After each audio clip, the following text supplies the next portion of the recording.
Welcome, my friends, back to my show. Count Vampire presents.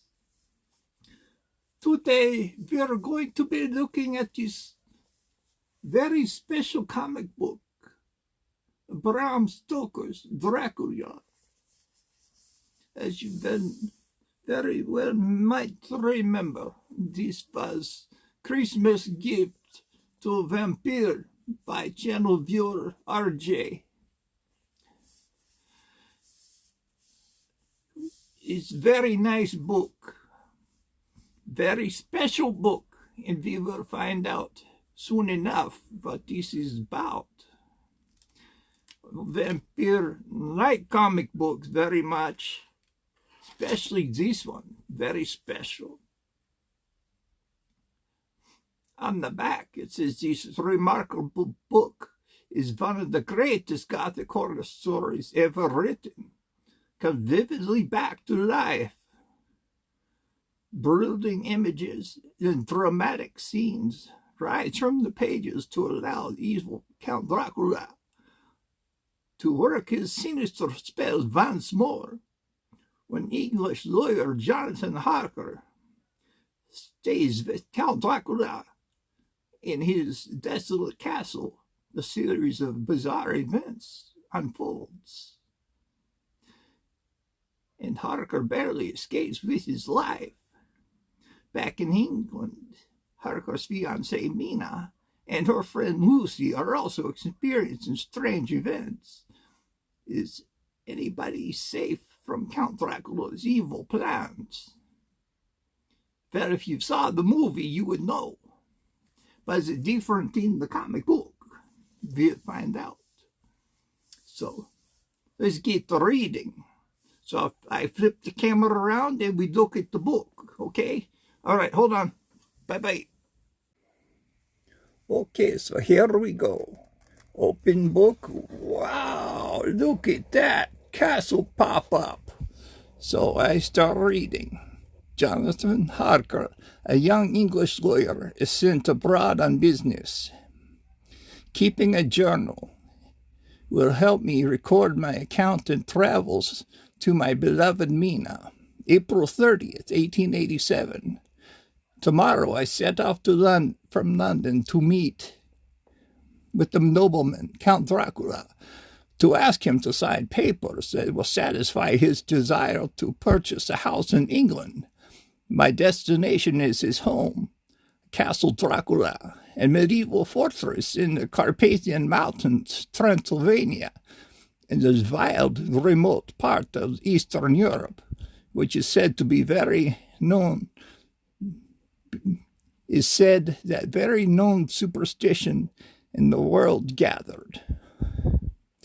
For 2 days I made my way across Europe until I finally reached the town of Romania.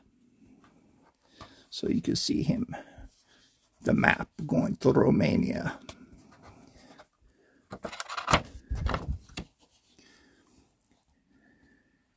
May 3rd, 1897. The Golden Crown Hotel, Bistritz. What a delightful old place. Welcome, Mr. Harker. Welcome, Herkar. The Count asked me to give you this letter. It seems that tomorrow night I must meet his driver at Borgo Pass, but tomorrow is St. George's Eve, and it's said that when the clock strikes midnight, all the evil things in the world wake up. That evening, don't go, young Herr, I beg you. The woman is hysterical.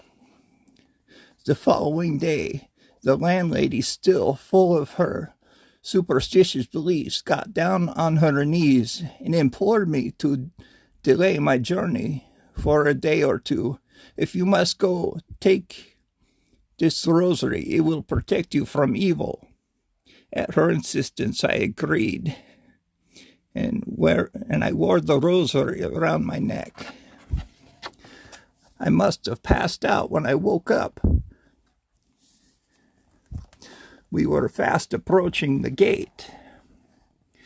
And then there was nothing I could do whatsoever.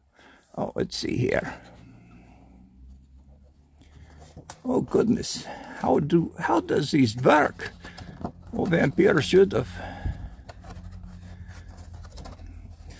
studied this book a little bit more. Okay. The driver helped me down, pointing at the castle door, and hurried off. The castle is in the darkness. What kind of welcome is this? The time I waited seemed endless, and it stood there,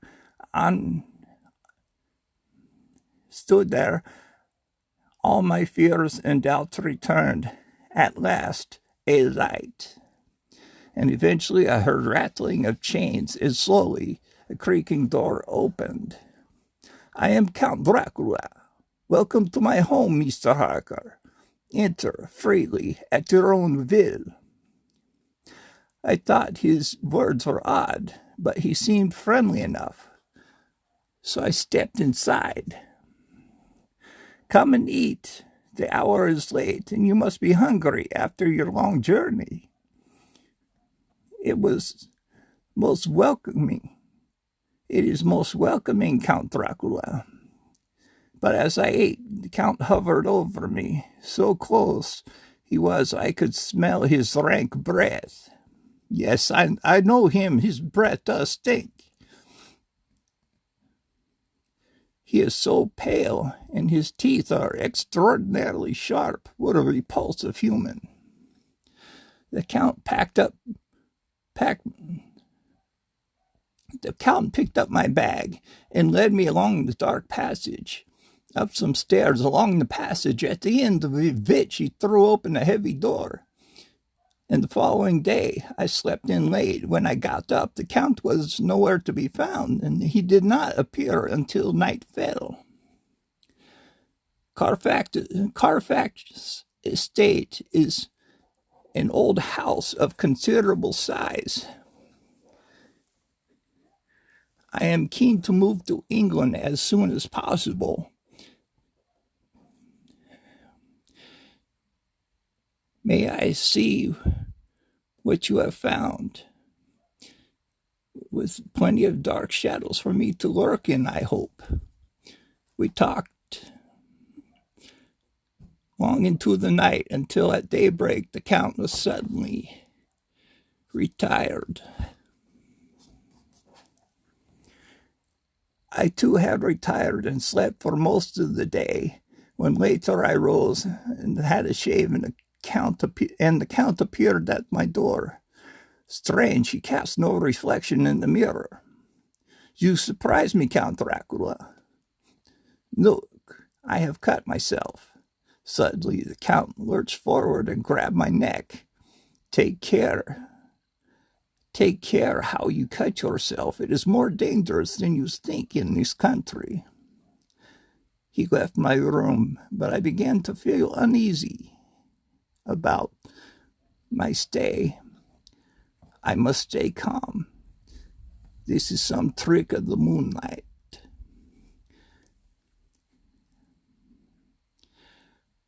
I wish with all my heart I was out of this place. The castle was on the edge of a precipice, and when I explored inside, I found nothing but locked doors, and the castle was a prison, and I was a prisoner, and the Count was the only inhabitant of the castle, which had been driven the coach that had taken me there. And it was a terrible thought, for it was true. He could control the wolves. All seemed very strange. The things were only to get stranger later that evening, when I saw with my own eyes the Count crawl head first down the castle wall. And there nothing I could do, however. So when I finished the writing in my journal, and I lay on the couch and fell asleep, let us soothe you. Come to us. 3 young ladies. I must have been dreaming. But this is all seems so real. One of them approached me, her scarlet lips parted, and I saw her sharp white teeth. Suddenly the Count appeared. How dare you cast your eyes upon him? You may have this man when I am done with him. Now go, go.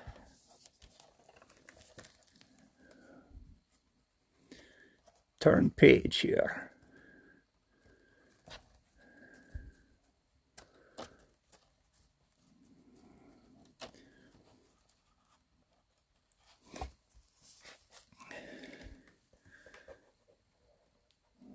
Look at that. The following night, the Count insisted that I write 3 letters. The first telling of your intended departure, the second of your actual departure, and the third the arrival of the Bistritz date, this June 29th. Now, I know how little of my life is left. The next morning, I found that my door was locked from the outside. I was a prisoner. Can you post this letter for me? And here is a gold coin for your troubles. But my attempts to escape were thwarted. This is from you, I gather. It is an outrage for our friendship and my hospitality. And later, you have no further use for your clothes. And so I decided to reclaim my belongings from the Count's room. I must escape, for his room is empty, and at the end of the room was a heavy door, and the latch opened, and I descended in a steep circular stairway, and I found myself in a graveyard of a ruined chapel.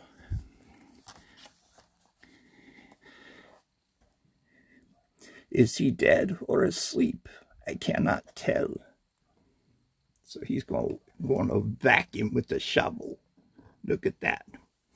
The ground had recently been dug over and earth placed in huge wooden boxes. Further down in the vaults, the light was dim, and there was only one of many boxes in a pile of newly dug earthen lay. The Count. I must rid the world of this monster. As I prepared to strike him, the Count's eyes fell on me, and the blaze seemed to paralyze me, and the shovel fell from my hands, and I ran from the room. But with the vampire Leaman still at large, it was not safe, for only to escape was to risk my life and climb down the precipice. Goodbye, Mina. If I fail, goodbye. That evening, tomorrow, my friend, I shall be leaving, and you may begin your journey home. I need to get out of this place. Why not tonight? You must allow me to leave at once. The Count led me to a door and drew back the bolts and unhooked the heavy chains with the wolves at his command. I can do nothing. Shut the door, and I'll wait until morning. Not an hour shall you wait against your will. The next morning I visited the Count's room again, and this time to find a key, and it was my intention not to stay in this castle for 1 hour longer. Finding the Count's room empty again, I knew I must search his body, for to my horror he was much changed. He looked younger. His hair was darker, his cheeks fuller, and his mouth redder, and on his lips were drops of fresh blood that trickled from the corners of his mouth.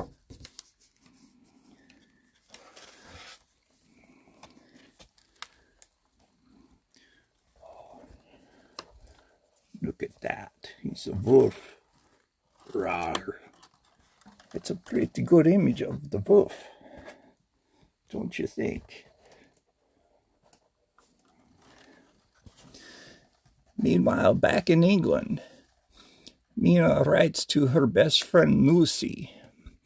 My dear Lucy, I'm sorry that I have not found the time to write you before. My work and school mistress is overwhelming, in addition to having been studying shorthand, so that when Jonathan returns we marry, I can be of use to him. Talking of Jonathan, I have just received word, hurried lines from Transylvania, that he is well and will be returning about a week. And I've been longing to hear of his news, as I am yours. I hope that it will not be long before we can meet. Your loving Mina. P.S. I've heard tales of a tall, handsome, curly-haired man. Please tell me this news when you write. May 16th, 17th Chatham Street. Dearest Mina, I have much to tell you of this letter. Not to be short, the tall curly-haired man you talk of is Mr. Arthur Homewood, who often comes to see us, as he and Mama get on very well. He is introduced to another man, Dr. Jonathan Seward, who is a doctor at an asylum. Dr. Seward visits often, too, but it is Arthur whom I long to see. Oh, Mina, couldn't you guess? I have fallen in love with him. But to the point, I have received 3 marriage proposals. One from Dr. Seward, one from an American named Quincy Morris, and third from my dear Arthur. Of course, I accepted Arthur at once, but I don't know what I have done to deserve him. But I am very happy. With love, Lucy. And on July 24th, 2 months later, Mina and Lucy finally met at Whitby, in the north of England, and they walk in the ruined abbey that overlooks the town's busy port. You are lucky. I miss Jonathan terribly, although I must have received a letter from him at his castle, at Castle Dracula, saying that he is starting for home. It is so brief, and it's not like him at all. I am so excited about my forthcoming marriage to Arthur. Just think, Mina, you and I will be old married women in no time. But that night, Lucy, you must be sleepwalking. Over the next week, Lucy's sleepwalking increased. On August 8th, a great storm broke, whipping water from the sea in furious waves that roared like a devouring monster. And the distant schooner, with all sails set forward, rushed towards the port sea. Crowded together to watch the schooner crash into a pier, an instant the ship landed, an immense dog sprang ashore. That night, sleepwalking again, she could not have gone far, but Lucy had, and in the moonlight, Mina saw her by the abbey, sitting on the beach behind a looming tall figure, with long and black. Who is he? What does he want with her? Lucy, Lucy. As the figure hurried away, Lucy was still asleep, breathing with long, heavy gasps, but her hand to her wounded neck, and Mina saw that her mid-dress was stained with drops of blood. That night, Lucy slept fitfully, and often waking and wandering towards a window, pointing eventually Mina drew back the curtain, and there, with wings outstretched, was a bat. And when the Coast Guard boarded the ship, they found tiller in hand, and a tiller held in a dead man's hand. And the dog ran off in the direction of the graveyard, and it was never seen again. And the strange cargo, so far the boxes of earth was unloaded to the ship, and it's said that the captain's log of that journey was full of horror of strange happenings at sea. July 6th at noon, we set sail. Crew, 5 hands, 2 mates, cook, and myself. July 11th, entered Bosphorus, boarded by Turkish customs officer. July 12th, through borderless at the dark pass into Archipelago Islands, I guess that's where it's at. And July 13, past Cape Metapon. Crew seemed scared, but do not speak. July 14th, crew say something is aboard the ship and cross themselves. July 16th, one of my crew, Petrovsky, is missing, disappeared. Another watch last night. July 17th, Ogren confided in me that though there was a stranger on board, a tall, thin man, with the rest of the crew, we searched the ship. No corner was left unsearched. The men went back and forth cheerfully. July 24th, another man lost, like the first, and came off his watch and was not seen again. The men are all in a panic. July 28th, wild weather has given us 4 days in hell. No sleep for anyone. July 29th, another tragedy. Second mate has disappeared. July 30th, rejoicing we were nearing England. Weather was fine. Retired and slept soundly. Woke up by mate telling me that the watchman and steerman missing. Only 3 of us left. August 1st, 2 days of fog. We are drifting into some terrible doom. August 2nd, midnight. Heard a cry outside my port. 1 more gone. August 3rd at midnight. I went to relieve the man at the wheel, but no one was there. After a few seconds, he rushed to the deck looking wild-eyed. I saw it, like a man, tall and thin, ghostly pale. I tried to kill him, but my knife went straight through. The man went below decks. He was soon back, screaming and raging, madman, with his face convulsing with fear. Save me, he said. And then he threw himself into the sea. What is it, this madman who would get rid of another man one by one? August 4th, still fog. Stayed all night at the helm. In the dim light, I saw it, him. The mate was right to jump overboard, but I am captain, and I must keep my ship. I must stay. Tied my hand to the wheel. When my strength begins to fail, and do my duty, all men shall know that I have been true to my trust, and just a poor soul trying to do his duty.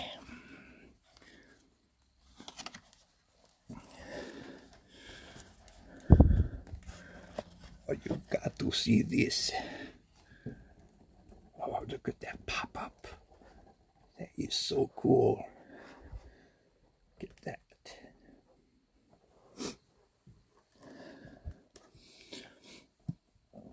After escaping, I became ill and ended up in a nursing home in Budapest.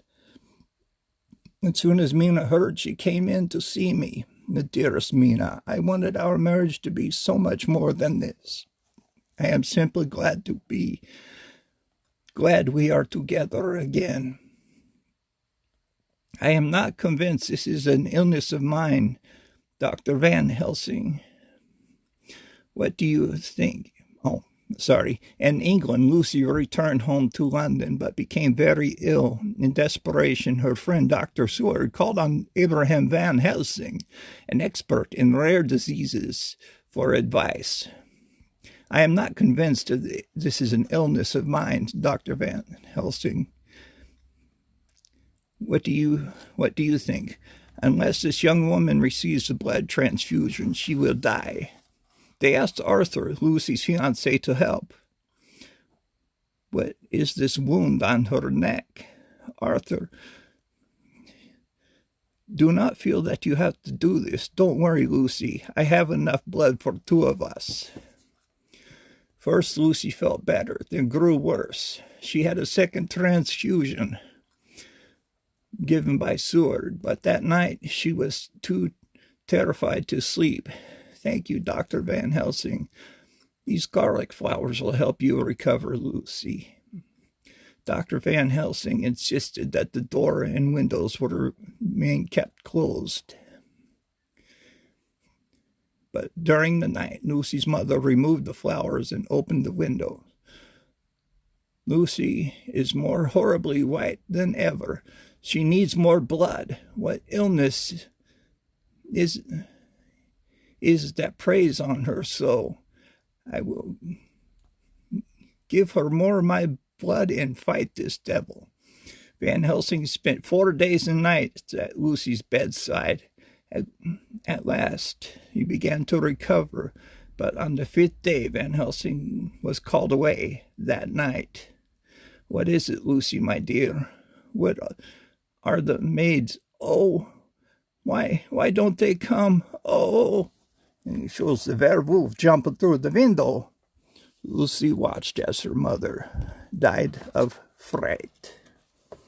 I just love that pop-up. And you could see inside the window right there. That's pretty neat. It says, meanwhile, Mina and I returned to England. That man, he was just the frame of the Count. You are imagining things, my dear. Hoping to make some sense of the last few months, I gave Mina my journal to read. What terrible things Jonathan writes. Is he mad? Still, no one came. Instead, the room became full of myriad and shimmerings, dust and whirlwind in her room. I cannot move my legs. My head is spinning. The following day, Lucy was acting strangely. Arthur, my love, I am glad you have come. Kiss me. Not for your life, not for a living soul or hers.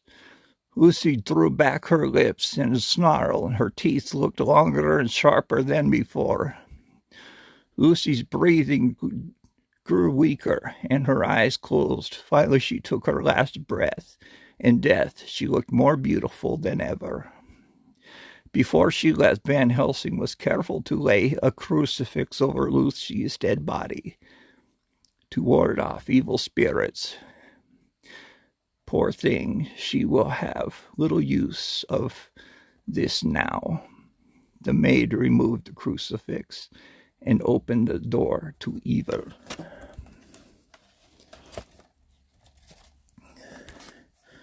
Look at the cemetery. This is such a cool little pop-up book. I wondered about my state of mind. Mina asked Van Helsing, who would read the journal later in the day? Who would talk with us? Westminster Gazette. Hampstead Horror, another child injured. We received intelligence of another child missing. last night and was recovered late this morning under a furzy bush in the Shooter's Hill side of Hampstead Heath, which in perhaps less frequent than the other parts. The child was terribly weak, looked quite emaciated, had tears in her neck like the other children, and had been reported missing and then later found. Wandering around the area, she too was partially restored and had a common story to tell of being lured away by a tale of a pale lady. I have somewhat difficult news for you. I have come to you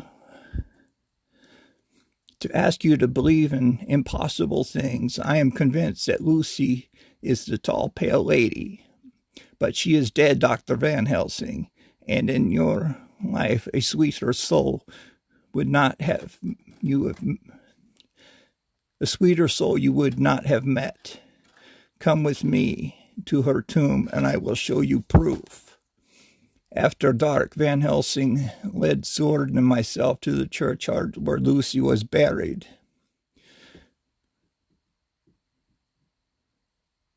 Where are you going? We're going to open the coffin, and you shall see. See, it is empty. But that's the only proves that one thing, that the body is not there. But as the clock struck midnight, two figures flitted across the headstones. There she is. It's Lucy. And the poor child, save him. Luckily, the child was unharmed. The following day, they visited Lucy's tomb again, and this time she was there, but could hardly believe that she was dead. Her lips were redder, redder than ever, and her cheeks were as delicate bloom. And Van Helsing explained that she had been bitten by a vampire and had become one too, and was one of the undead and feeding off the blood of the living. And the only way to rid the world of her was to drive a stake into her heart. And it was midnight when they went back into the churchyard. Van Helsing, Quincy, Morris, Arthur, Homewood, and I. In her coffin, Lucy lay, former sweetness of purity returned. Oh, wait. Come back to me, Arthur. My arms are hungry for you, my husband. Come. Lucy, my love, is it really you? Tell me, Arthur, are we to proceed with our work? At the sight of the crucifix, Lucy returned to her tomb. I am resigned to it, my friend. Brave lad, a moment's courage and it will be done. What deed am I doing? Ah! In her coffin, Lucy lay. Her former sweetness returned. Now, my friends, the first step of our work is finished. The greater work to find Dracula and the author of this sorrow and to stomp him out is still to be done. Let's look at this one. Oh, that's scary.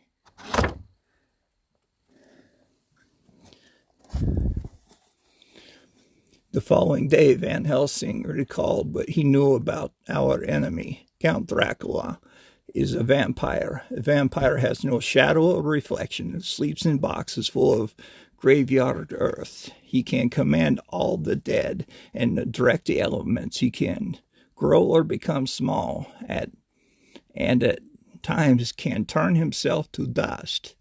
But a vampire is not free. He cannot enter buildings unless invited. He is unable to cross water, and his power ceases at daybreak. According to these old plans, his house, Carfax, has a basement, and the task force would make the brave shudder, but Dracula must be destroyed. First, we decide to break into Carfax and search for the Count's boxes. Count the boxes. There should be 50. Achoo! This place is thick with dust. We found 29, but soon the ground was crawling with rats, and they were forced to withdraw. Meanwhile, Mina was waiting for us to return, and she found it was difficult to sleep. Wish those dogs would stop barking. Then, for no reason, she started to feel anxious. Are those red eyes I see? Or are they just described by Lucy, as those described by Lucy and Whitby? A thick mist poured into the bedroom, entering through the joints in the window, also under the door. And then Mina must have passed out. The following day, it discovered that Dracula had bought a new house in a Piccadilly near London. Why, another house. Perhaps the remaining boxes were hidden there. That night, Count Dracula visited our room, arrived in a mist. I'm powerless. My feet and hands are heavy, feel heavy and slow. I cannot move. My strength is fading. I... And then there's Dracula saying, silence. If you make a sound, I will dash Jonathan's brains out before your eyes. And forced Mina to drink his blood. Within time, suddenly Van Helsing burst into the room. Look at Jonathan. He is in a stupor. You are too late. She has taken my blood. Back off, you instrument of hell. Now your best beloved is flesh of my flesh, blood of my blood, and kin of my kin later. She will be my companion and my helper. The Count is fading and leaving only a faint mist that is tailed under the door. And he's lifted Mina, left out a screaming of wild and ear-piercing, so deafening and despairing that none who heard it will ever forget. With no time to lose, we broke into Carfax again. We must kill Dracula before the night falls. I'll purify all the boxes of earth except for one, and that one we will use as a trap. And we broke into his Piccadilly house. We found the rest of the boxes. We'll get him this time. Dracula entered the room, but seeing us waited for him, he leapt out of reach. You think you baffle me with your pale faces all in a row? You shall be sorry, yet each one of you. Oh, here we go again. See that one? Okay. After the attack, it became clear that Count Dracula couldn't control Mina's mind. Van Helsing asked if he could hypnotize her and use the power of her to find out where the Count was. All is dark, but he could hear her lapping water on the outside. It sounds like he's making escape by ship. Mina wanted to let him flee, but we must allow and follow and destroy him. Mina, Dracula has the power to make you a vampire until his death, and he is immortal. So without delay, we visited the docks. Yesterday a man came here in a hurry, a tall man, thin and pale. His eyes seemed to burn.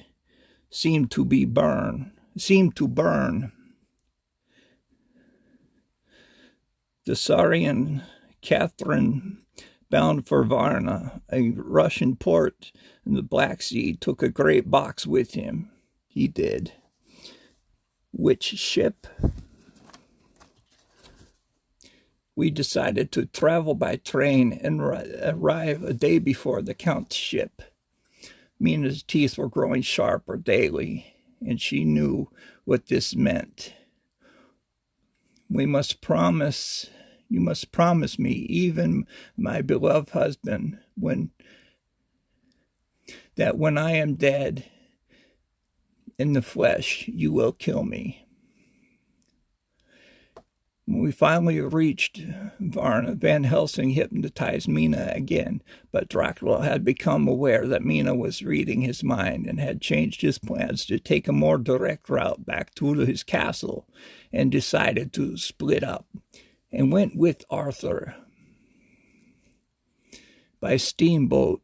Dr. Seward, Quincy, and Morris went by horseback, and Mina and Van Helsing took a carriage. Mina and Van Helsing arrived first. In their lodgings, Van Helsing surrounded Mina with circles of sacred wafers, and she grows paler and paler. Following afternoon, Count Dracula arrived in a box in the back of a cart driven by local people. Quincy, Morris, and Dr. Seward followed shortly after. Stop the carriage. Stay hidden, Mina. I am going down to help. Quincy. When I arrived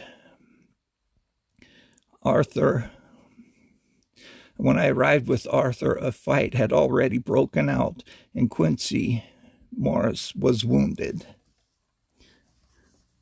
With Mina protected, he went straight to Castle Dracula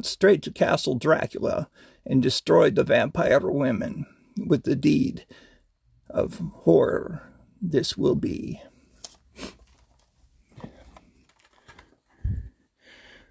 With no time to lose, I dragged the Count's box from the cart, tore off the lid, and plunged my knife into his neck. As I did so, Quincy Morris dragged himself up and hammered a stake right into his heart. The sun fell down, and Mina's face was bathed her in rosy light. And we watched as Dracula's curse passed away. At the same time, Dracula's body crumbled to dust, passing from our sight in this world. No one could believe this tale of horror. Did you see his face? He was at peace. I am sure of it. Let us go, for our work is done here. That's the end of the Dracula storybook.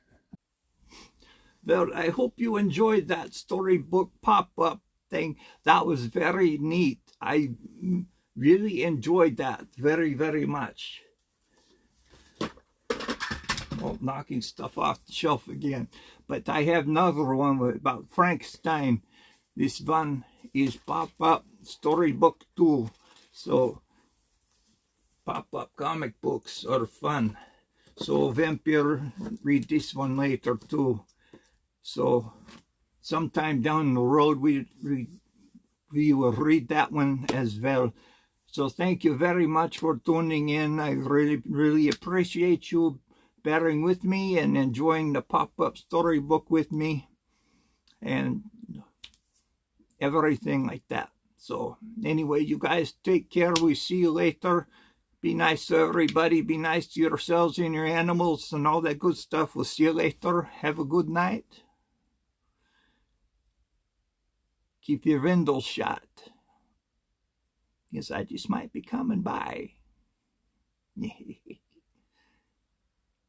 And if I come knocking at your door, I'm trying to sell you cookies or something like that, don't invite me in. Remember, you got to invite me in. Okay, invite me in. That's the way you get to buy the cookies. Okay, bye-bye.